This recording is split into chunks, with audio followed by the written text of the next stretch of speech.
कामचोर काहिल गधा। पुराने जमाने की बात है, एक ताजिर था जो शहर से दूर एक गांव में रहता था। वो तिजारत के लिए रोजाना शहर जाता और मुख्तलिफ अशिया की खरीदो फरोख्त किया करता। तिजारत करने के लिए उसके पास एक गधा था। वो गधे पर सामान लादकर रोजाना शहर जाया करता। ताजिर अपने गधे की बहुत अच्छे तरीके से देखभाल करता, उसकी खुराक का बहुत ख्याल रखता, उसे वक्त पर चारा डालता और पानी पिलाता, क्योंकि ताजिर को पता था कि उसकी तिजारत के लिए इस गधे की बहुत जरूरत है। गधा बहुत सेहतमंद था।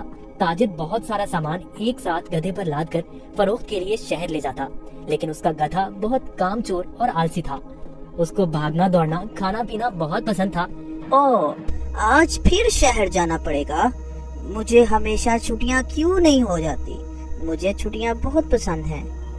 मेरे मालिक को तो हमेशा काम की ही पड़ी रहती है, पर मुझे फारिग रहना बहुत पसंद है। मेहनत करना तो बिल्कुल भी मुझे अच्छा नहीं लगता। ताजिर अपने गधे पर सारा सामान लादकर शहर ले जाता और ताजिर को शहर जाने के लिए एक नदी को पार करना पड़ता था। शहर जाकर वो सारा सामान बेच देता। ताजिर को हर रोज बाजार की मांग के मुताबिक अशिया की तिजारत करनी पड़ती थी। कभी कपास तो कभी नमक, कभी सब्जियां तो कभी फल। ताजिर को पता लगा कि बाजार में नमक की मांग बहुत बढ़ गई है। ठीक है, मैं बहुत जल्द ही नमक लेकर आ जाऊंगा।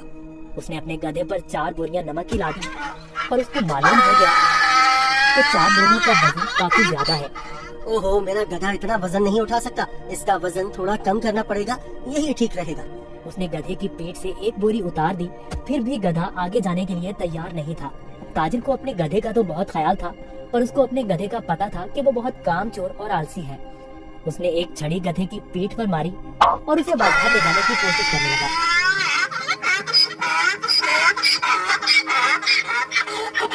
चलो, मुझे पता है तुम बहुत आलसी हो। तुम्हें शहर जाना बहुत जरूरी है, क्योंकि बाजार में इस वक्त नमक की बहुत मांग है।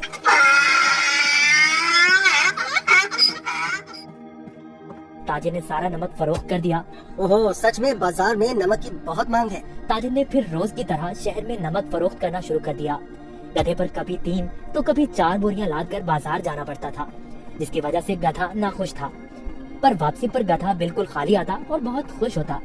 रोज की तरह ताजिर ने फिर से 4 बोरी गधे की पीठ पर लादी और शहर की तरफ निकल पड़ा। जब वो नदी के पास पहुंचा तो उसे पानी ज्यादा नजर आया। हमें बहुत ध्यान से आहिस्ता आहिस्ता चलना होगा ताकि हम पानी में कहीं गिर न जाएं। जैसे ही उन्होंने आधी नदी पार की, अचानक गधे का पाँव एक बड़े पत्थर से लगा और गधा फिसल गया और पानी में बैठ गया। ओहो, तुमने ये क्या किया? बोरियां तो अभी भी मेरी पीठ पर हैं, लेकिन मुझे इतना वजन महसूस नहीं हो रहा। ये एक जादुई नदी है।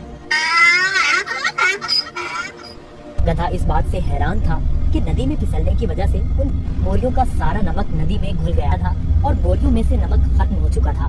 इसकी वजह से गधे को वजन महसूस नहीं हो रहा था, क्योंकि बोरियों में नमक बचा ही नहीं था, सब खत्म हो चुका था। ओहो, मेरी सारी मेहनत जाया हो गई। अब मैं शहर जाकर क्या करूँगा? सारा नमक तो बह गया है। शुक्र है खुदा का, मेरा गधा तो सही सलामत है। गधे को कुछ नहीं हुआ। अब शहर जाने का कोई फायदा नहीं। मुझे अब घर जाना चाहिए। वाह, कोई वजन भी नहीं और काम भी नहीं। ये तो कमाल की नदी है। फिर अगले दिन ताजिर ने 4 बोरियां गधे की पीठ पर लाद दी और शहर की तरफ निकल पड़ा।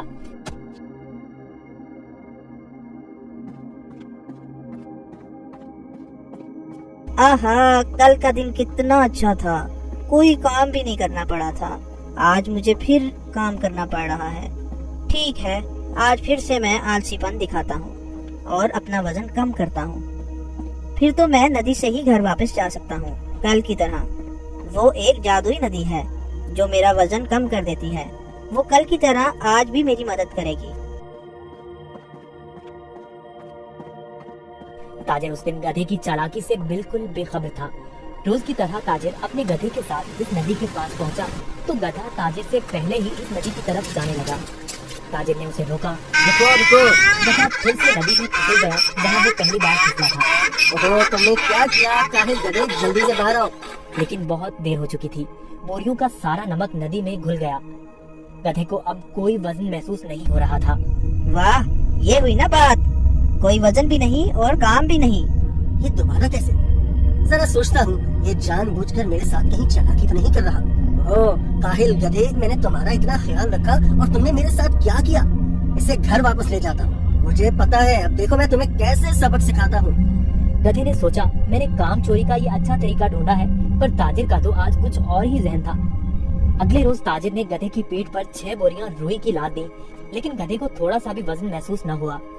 ओहो, इतनी ज्यादा बोरियां, कोई मसला ही नहीं। शहर तक जाना किसने है, इस जादुई नदी तक तो जाना है बस। और वो शहर की तरफ जाने लगे। जब वो नदी के पास पहुंचे तो अचानक से गधा नदी पार करने लगा और उसी जगह पर फिसला जहां वो पहले फिसलता था।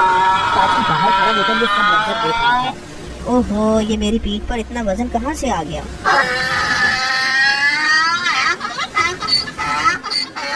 ताजिर बहुत समझदार आदमी था। उसको पता चल गया कि उसका गधा जानबूझकर ये सब उसके साथ कर रहा है। इसलिए ताजिर ने इस दफा बोरियों में नमक के बजाय रुई भर दी थी। जैसे ही गधा नदी में फिसला तो रुई ने पानी जब्त कर लिया और गधे की पीठ पर वजन ज्यादा हो गया। हाँ, तुम मुझे इतने दिनों से बेवकूफ बना रहे थे। तुम्हारी इस हरकत से मेरा बहुत नुकसान हुआ है। तुम्हें इस बात का अंदाजा भी है क्या? अब तुम इसी तरह बोरियों के साथ घर जाओगे। गधे को उन बोरियों के साथ ही घर आना पड़ा।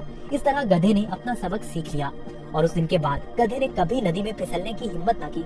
इसलिए नतीजा, जैसा करोगे वैसा भरोगे। अगर आपको हमारी वीडियोस अच्छी लगी हो तो इसको लाइक करें,